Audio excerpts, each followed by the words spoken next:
applaudir Dino Barci.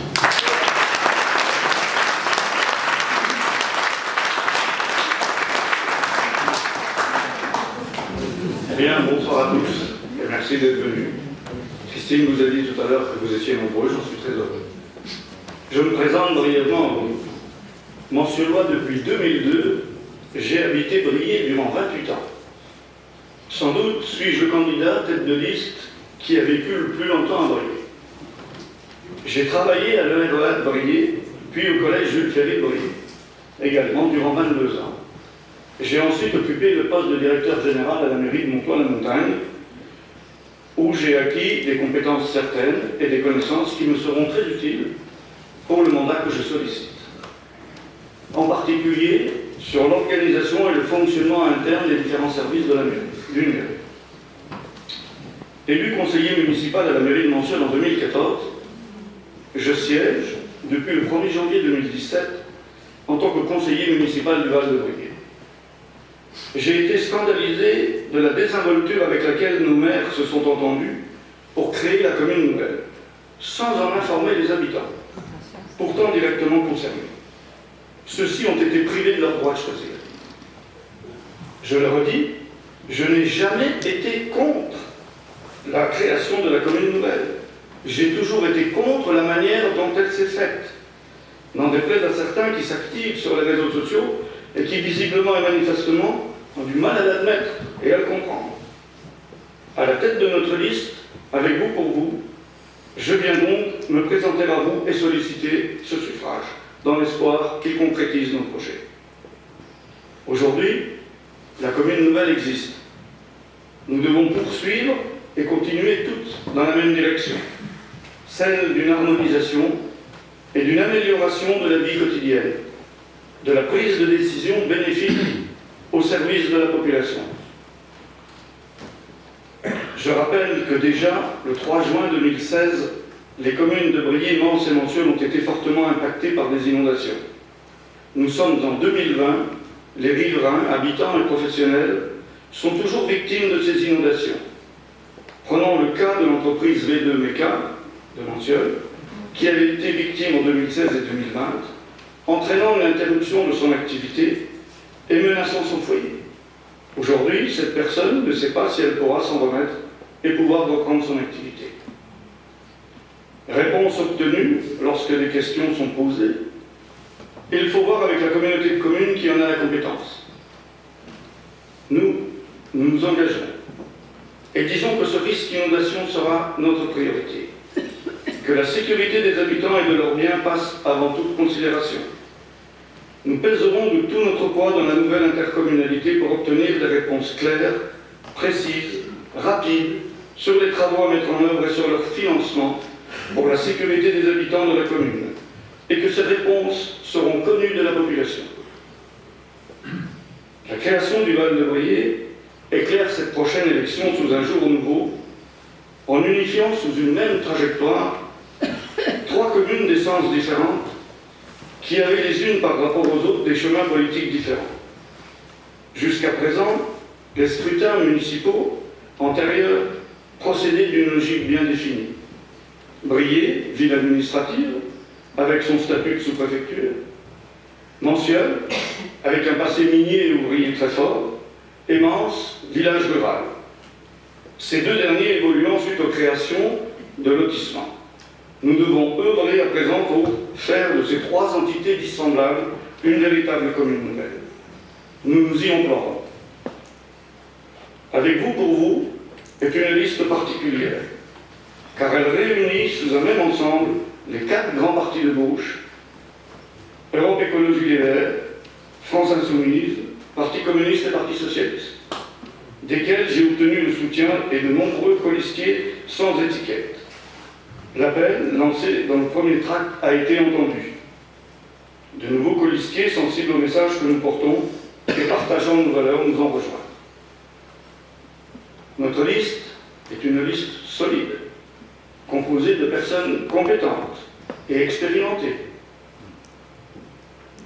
Elle compte 5 conseillers municipaux actuels, 2 anciens adjoints au maire de Mans et Manciolles, une une grande diversité dans les métiers avec des infirmières, des enseignants, des éducateurs spécialisés, des chefs de chantier, des chargés d'affaires, des pompiers volontaires écrivains, un délégué au contrat de Rivière-Ouago, plus quelques autres mandats qui donnent une expérience sur le fonctionnement de nombreuses structures d'importance. Éducation nationale, avec le comité départemental de l'éducation nationale et le comité académique, la Milton, maison intercommunale du loisir et du tourisme, Solane, base de loisirs de Manneville, et des associations de parents d'élèves, et une responsable du refuge pour animaux de Manneville. Nous avons débuté notre campagne très tôt, courant octobre, en nous déplaçant régulièrement dans différents quartiers de chacune des communes du Val-de-Brie.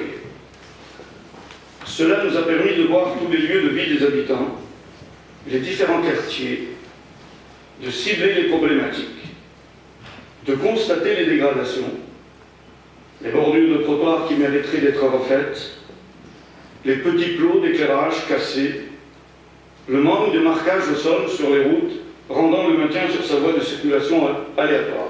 Notre programme s'appuie sur des échanges, et il est le reflet de notre engagement pour un changement de gouvernance municipale. Il contient des mesures fortes qui peuvent être mises en œuvre rapidement. Il intègre les problématiques de chaque commune fondatrice du Val-de-Brie. Il est novateur en termes de démocratie participative, puisqu'il donne la parole aux habitants. Ce projet n'est pas exhaustif. Qui aurait la prétention de présenter un programme sur une durée de 6 ans? Mais il est représentatif de notre volonté de changement. Il est évident que celui-ci sera amendé et amélioré par la situation que nous trouverons au moment de notre prise de fonction. Notre programme sera disponible, vraisemblablement en fin de semaine, dans les boîtes aux lettres sous la forme d'un livret A5 de format 16 pages. Je voudrais maintenant aller un peu plus loin dans certains des points qu'il constitue. Tout d'abord, l'article qui nous a été consacré dans les colonnes du Républicain Lorrain mentionnait l'existence d'un audit sur les finances de la commune nouvelle. Il est de bonne guerre ou il est bon ton, au moment des élections, de solliciter un audit sur la gestion de l'équipe sortante et de dire l'héritage c'est eux, c'est pas nous. Alors pourquoi un audit sur les finances du Val-de-Brie? La dernière opération de gros investissement sur le Val-de-Brie a été constituée par la reconstruction de l'école Louis Perrault pour un montant de plus de 6 millions d'euros, c'est-à-dire 6 140 516 euros hors taxes. Au-delà de toutes les critiques légitimes que nous pouvons formuler quant à sa réalisation, système de ventilation inefficace, saturation des locaux, absence de salle à manger pour accueillir tous les élèves des écoles primaires, montant élevé de l'emprunt par rapport au coût de réalisation de l'ensemble, il correspond environ à la totalité de la dépense, hors taxe, ce qui laisse supposer que la commune n'avait ni anticipé ni provisionné financièrement ce projet. Au-delà de tout ça, donc, disais-je, nous sommes en droit de nous poser des questions au sujet de son impact sur les finances de la ville. Dans une déclaration parue dans les colonnes du Républicain Lorrain en mars 2018, M. Ditch nous assurait que la situation financière sur le Val-de-Brie était dans les limites du raisonnable et qu'un prêteur saurait faire la différence. Dans la lettre ouverte adressée par M. Vattier à M. Ditch, nous apprenons, je cite, « S'agissant de l'école Louis Perrault, je te rappelle que son édification n'a été possible que dans la mesure où j'en ai trouvé le financement grâce à mes relations personnelles. 3 millions d'euros de la Caisse d'épargne et 3 millions d'euros de la Caisse de dépôt. Emprunts ayant été initialement refusés par les banques. J'espère que chaque personne ici présente se rend compte de l'énormité de cette information. Ainsi, nous apprenons que la ville de Brie a sollicité un ou des prêts auprès d'établissements bancaires et que ceux-ci leur ont opposé une fin de non-recevoir, comme elles le font quand un dossier n'est pas recevable, pour cause de surendettement ou de revenus insuffisants. D'un côté, on nous dit qu'un prêteur saura faire la différence. De l'autre, que les emprunts ont été refusés par les banques. Qui croire? D'autant que ces propos contradictoires sont tenus par l'ancien et le nouveau maire du Val-de-Brie. Cette révélation à elle seule suffit à motiver notre demande. Nous serons donc amenés à demander un audit des finances sur le Val-de-Boyer en cas de succès aux prochaines élections municipales. La toile bruisse en ce moment de débats sur la dette, alimenté par la publication dans les colonnes du Républicain Lorrain d'un article le concernant. L'audit que nous demandons comportera un volet sur cette dette qui sera rendu public. Il ne sera plus question non plus de décider de grands projets sans une consultation de la population, ce qui peut être très rapide en utilisant le site internet de la commune. Les budgets des 2 premiers exercices seront des budgets de transition, destinés à créer des provisions budgétaires pour financer les futures grosses opérations. Ils comporteront néanmoins, dans la section investissement, l'acquisition de matériel nécessaire et utile pour le bon fonctionnement de la commune. Je pense notamment à un camion nacelle permettant de gérer nous-mêmes l'éclairage public et la pose et la dépose des illuminations de Noël. Gage d'économie, de réactivité, de rapidité. Enfin, pour clore ce sujet financier, je voudrais dire que l'équipe sortante n'a pas eu besoin de nous pour creuser la dette. Ils y arrivent très bien tout seuls. Mais nous plaçons aussi en priorité l'intérêt des habitants, au premier plan de notre action. C'est ainsi que sur le plan social, nous allons travailler à la mise en place d'une mutuelle de santé municipale. Un mot maintenant sur cette mutuelle. Avec la baisse constante des niveaux de remboursement du régime général de sécurité sociale, il devient de plus en plus difficile de se passer d'une bonne complémentaire santé. On estime que 3 Français sur 10 ne se soignent pas pour des raisons financières. Durant cette année, le gouvernement a annoncé une nouvelle réforme de la santé pour mettre en place le reste à charge zéro, à partir du 1er janvier 2020. Ce remboursement complet concernerait les frais pour lunettes, pour les prothèses dentaires, ainsi que pour les prothèses auditives. Mais cette réforme risque de faire encore plus augmenter les tarifs des mutuelles. Pour venir en aide à leurs habitants, de nombreuses municipalités ont mis en place des mutuelles communales, anciennement appelées mutuelles de village. 20 000 personnes en bénéficieraient aujourd'hui, pour environ 2 000 communes françaises impliquées dans le dispositif. L'idée est de regrouper tous les habitants qui le veulent, pour ainsi négocier en groupe des conditions tarifaires nettement plus compétitives, auprès d'un assureur. Les cotisations peuvent ainsi être considérablement réduites, pour le même niveau de prestation. L'idée est d'améliorer et de renforcer la solidarité des habitants de la commune. Pour proposer des tarifs aussi attractifs, la mutuelle communale doit jouer très classiquement sur l'effet de groupe. La municipalité devra commencer par sonder les habitants et recenser tous les foyers intéressés. L'adhésion se fera sur la base du volontariat et ne sera évidemment pas obligatoire. Une fois l'estimation faite de cette clientèle potentielle, elle pourra ensuite démarcher différents assureurs, santé et mutuelles. Sélectionner le professionnel qui propose les meilleures conditions aux futurs adhérents et les rapprocher les uns des autres. Notre liste est consciente des difficultés que chacun éprouve dans son quotidien. Les habitants du Val-de-Boyer pourront ainsi bénéficier d'une augmentation de leur pouvoir d'achat par une dépense moindre de leurs frais de mutuelle santé, et ceci quasiment sans frais pour la commune. S'agissant des habitants les plus démunis financièrement et ne pouvant cotiser à une mutuelle santé, ceux-ci pourront être aidés par le CCAS en fonction de leurs revenus et de leur quotient familial. J'ai parlé de la dette, je viens de parler de notre action sociale. Je voudrais dire un mot maintenant de notre volonté d'instaurer un budget participatif. Les budgets participatifs ont été créés pour développer la participation des citoyens, recréer du lien social et retisser un lien de confiance avec le politique. Ils répondent, plus généralement, à l'aspiration d'une démocratie plus participative, plus directe et plus concrète. Les budgets participatifs sont un outil d'expression et de décision des citoyens. Ils s'investissent dans la vie de la cité et participent à la décision publique. Ils appartiennent aussi à une nouvelle offre politique qui assume un exercice du pouvoir partagé entre élus et citoyens. Au-delà de recréer un lien de confiance avec les élus, il s'agit aussi de redonner confiance dans un système, en associant les citoyens à la décision ou en leur donnant un pouvoir direct.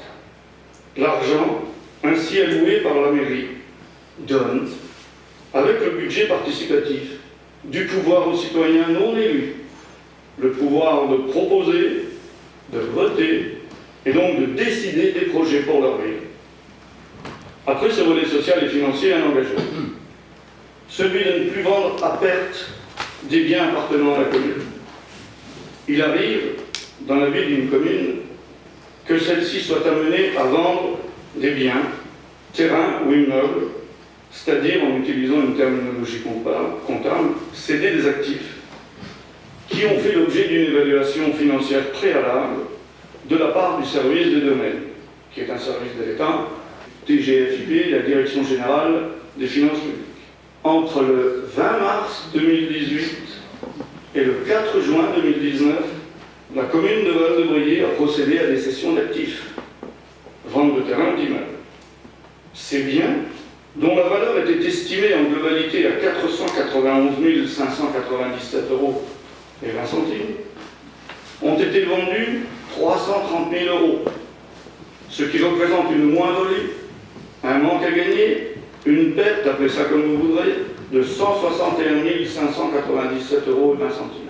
Cela ne sera absolument pas notre façon de faire.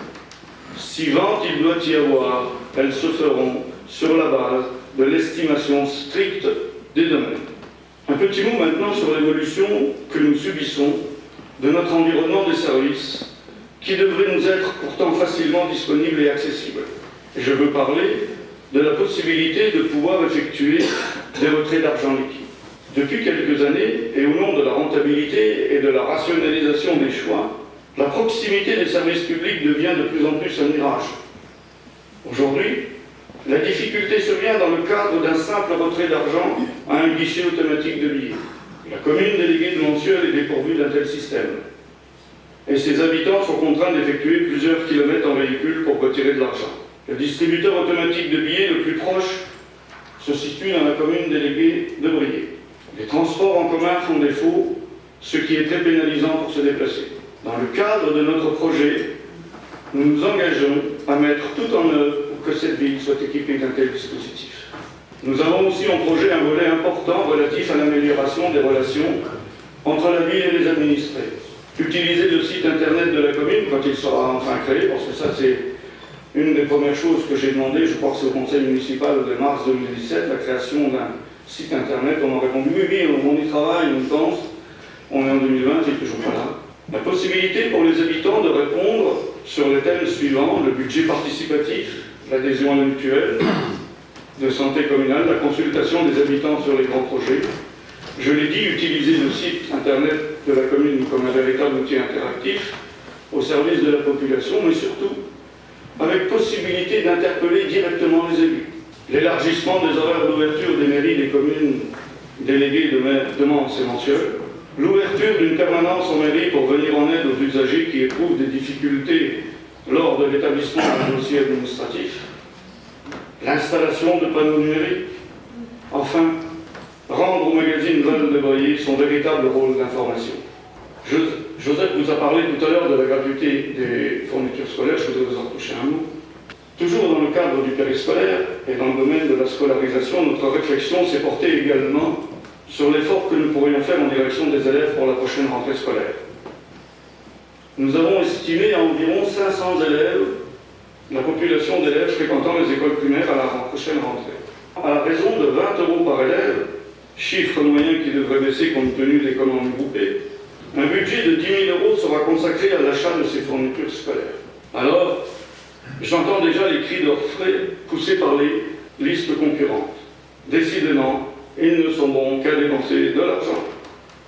Je voudrais simplement rappeler que le Républicain Lorrain, en date du 23 janvier 2018, a mis en ligne un article sur le coût du logo du Val-de-Brouillet, réalisé par une entreprise spécialisée, lequel se monte tout de même à 9 500 €. N'aurait-il pas été plus économique de confier cet exercice à des étudiants, juste pour la gloire? Eux aussi auraient sans doute été capables de dessiner une montgolfière avec un mot en moins. Mais ceci n'est sans doute qu'une question d'interprétation. Alors je tiens à préciser que les dernières phrases que je viens de vous dire, ce n'est pas de moi. C'est l'article du Républicain Lorrain qui conclut ainsi. Le journaliste a utilisé ses propres mots, je cite.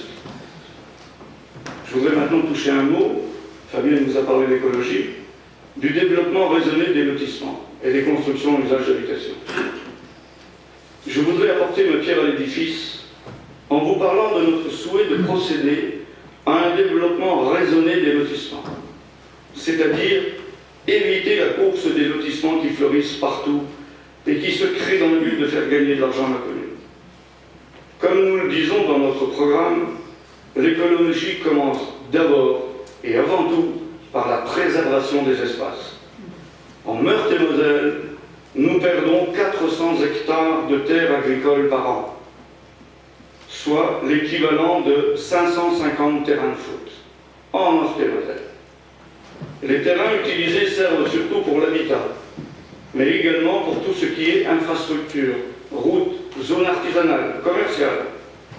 À l'échelle nationale, cette disparition avait diminué entre 2007 et 2014, repart à la hausse depuis 2015. Plusieurs explications à ce phénomène, mais surtout, il est plus facile de construire sur des terrains vierges dans les agglomérations ou réhabiliter des zones de friches industrielles de bureaux. Nous serons vigilants et exigeants. En résumé, voici donc les principaux thèmes de notre action.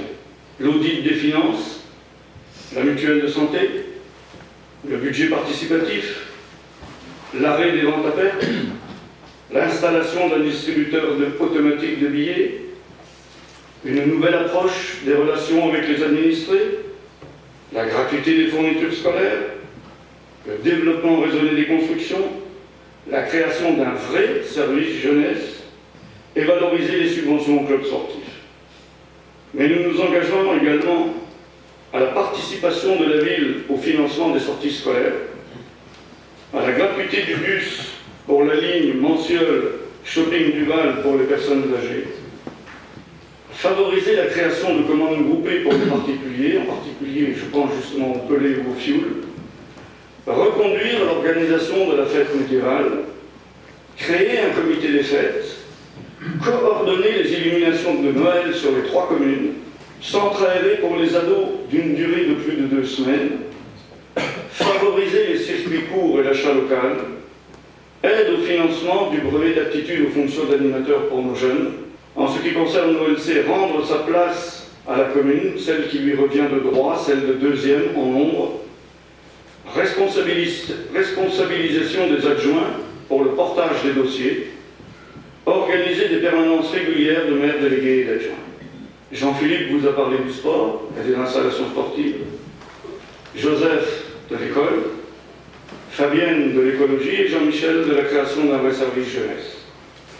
Quant à moi, je vous ai énoncé les grands points de notre programme. Vous avez pu noter son implication au service des habitants et notre volonté de le mettre en œuvre.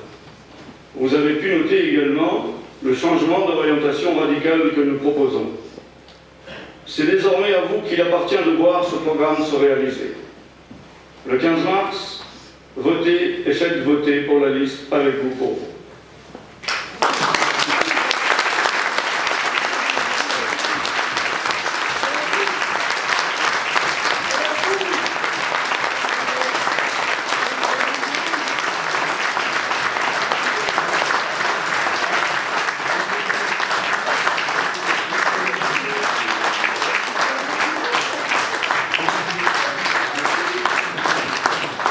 Je voudrais maintenant passer la parole à monsieur le sénateur Jacquin, qui nous a fait l'amitié de venir et de prononcer quelques mots.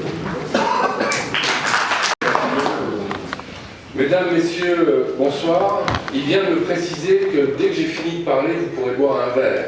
Alors je vais aller très vite. Je suis content d'être venu, parce qu'un sénateur, ça fait tout le département. J'ai les 592 communes, je ne vais pas dans toutes les communes, mais j'en vois beaucoup. J'en vois beaucoup. Et je suis content d'être venu ce soir, Dino. Ce que vous avez entendu là, c'est pas des paillettes, c'est pas de la poudre de perlimpinpin, c'est simple, c'est simple. Vous voyez cet homme-là, il est ancré ici, et il n'a parlé que de Val-de-Briey. il n'a pas parlé d'aller siéger ailleurs. Il va rester là, c'est ça. Voilà.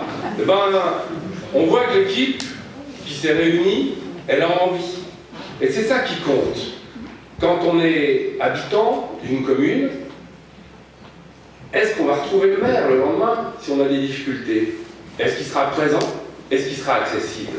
Eh bien, on sent que cet homme-là, il a les caractéristiques qu'il faut pour, avec son équipe, piloter Val-de-Briey. Un petit mot quand même sur Val-de-Briey, parce que moi je viens pas pour tout critiquer, tout casser comme ça. Si je viens aujourd'hui, c'est que demain, quand ils seront élus, je serai là pour filer un coup de main, et un parlementaire, ça peut aider dans les relations avec l'administration, par exemple. Mais je constate que Val-de-Briey, enfin la réunion des 3 communes, est plutôt réussie. Et que ce n'était pas une chose simple, et que je crois que c'est un vrai atout pour l'avenir de tout le secteur, des habitants concernés directement, mais que c'est un élément important. Bon, on pourrait dire beaucoup de choses, mais ils ont tout dit, et je crois que vous pouvez leur faire confiance. Alors, le 15 mars, osez, Dino.